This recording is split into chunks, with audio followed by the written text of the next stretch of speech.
Ceux qu'on doit désormais appeler les Wildcats sont à l'aube d'une nouvelle saison. Vous êtes dans le vestiaire des hockeyeurs spinaliens donc, qui vont démarrer cette nouvelle saison ce samedi contre Chambéry. On va aller voir le coach Yann Pleur. Bonjour Yann, comment va ? Bonjour, ça va bien, merci. Comment s'est préparée cette équipe depuis 6 semaines maintenant ? Comment est-ce que l'effectif se sent avant ce premier match ? Oui, à mon avis, on est prêt. On a fait beaucoup d'entraînement physique, alors on attend pour le premier match. Tout le monde est bien motivé pour demain et j'espère que ça va être bon match. Alors on a vu cette qualification facile en Coupe de France, avec 2 matchs amicaux avant un peu plus difficiles. Qu'est-ce qui ressort de cette série de matchs ? Le dernier match, c'était contre l'équipe Metz, c'est l'équipe qui est en division 3. Alors, c'était un match vraiment un peu différent, comme contre Strasbourg et contre Dunkerque. C'était bien comme on a joué 2 matchs en difficulté, on a bien réagi dans ces 2 matchs, on a beaucoup parlé. Que cette championnat est vraiment serré, que chaque petit détail est important. Alors on a amélioré encore plusieurs choses avant demain. Alors il n'y a pas eu de révolution dans l'effectif avec 3 arrivées. On se souvient de l'année dernière, vous avez fait une bonne saison avec une difficulté, vous le savez bien, c'est le fait de ne pas marquer assez de buts lorsque vous aviez les possibilités. Cette année, vous sentez les choses comment ? C'est ça, on a presque la même équipe, alors on ne va pas changer grand-chose. On va jouer à la maison vraiment active, on va presser, on va dominer. C'est sûr qu'une chose, il faut améliorer, c'est l'effectivité, il faut marquer but, c'est tout. Et le recrutement a été fait pour ça ? Recrutement, on a fait vraiment ciblé, un joueur qui est vraiment buteur et deuxième joueur avec expérience qui est là plutôt pour création, joue. Alors parlons de cette équipe de Chambéry, équipe alpine, ça va patiner évidemment comme toujours. Qu'est-ce que vous attendez de cette première rencontre ? On a déjà joué un match contre Chambéry à Mont-Blanc, alors on a gagné 2-1, mais c'était un match difficile, c'est une équipe qui patine bien, qui est bien organisée. Alors demain il faut jouer vraiment pour 100%, chaque présence à partir de première minute jusqu'à dernière, et il faut donner tout. Merci beaucoup Yann, on vous souhaite une bonne saison. Merci beaucoup.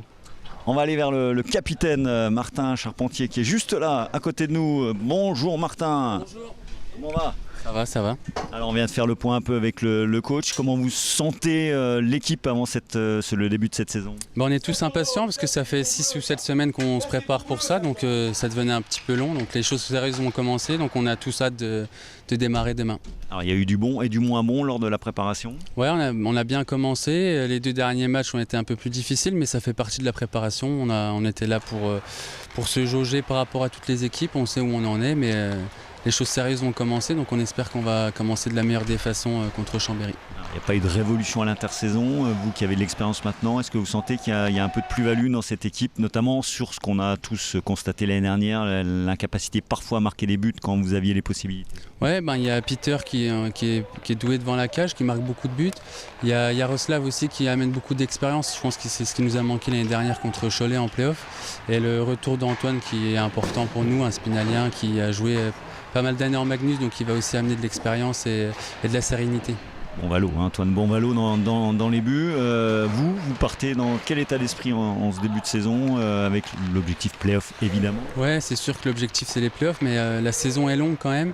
Donc on va prendre match après match. On sait que Chambéry, ça va déjà être un match compliqué. On les a joués je crois que c'était début septembre à Mont-Blanc. C'est une équipe qui est bien en place, qui est rapide, donc on s'attend à un gros match et on espère les 3 points pour commencer la meilleure des façons.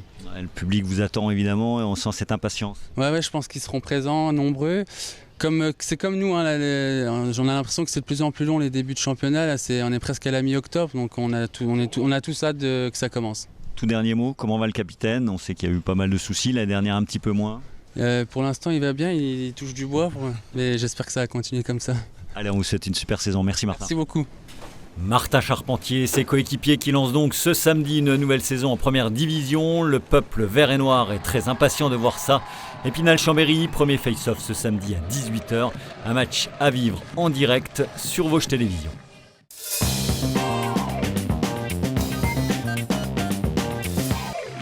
Dans le reste de l'actualité sportive du football, avec le 5e tour de la Coupe de France pour les 6 clubs vosgiens encore en lice, 3 évolueront à domicile, à commencer par l'US Raon-l'Étape qui aura fort à faire samedi soir dès 18h face à Bissheim, leader invaincu et meilleure attaque de son championnat. Les autres rencontres se joueront dimanche après-midi. À 15h, Saint-Dié-Kellerman recevra Saint-Louis-Nevègue, hiérarchiquement supérieur d'une division et relégué de N3, alors que le FC Haute-Moselotte accueillera à la Bresse Vincenfeld-Osenbach qui évolue 2 crans au-dessus.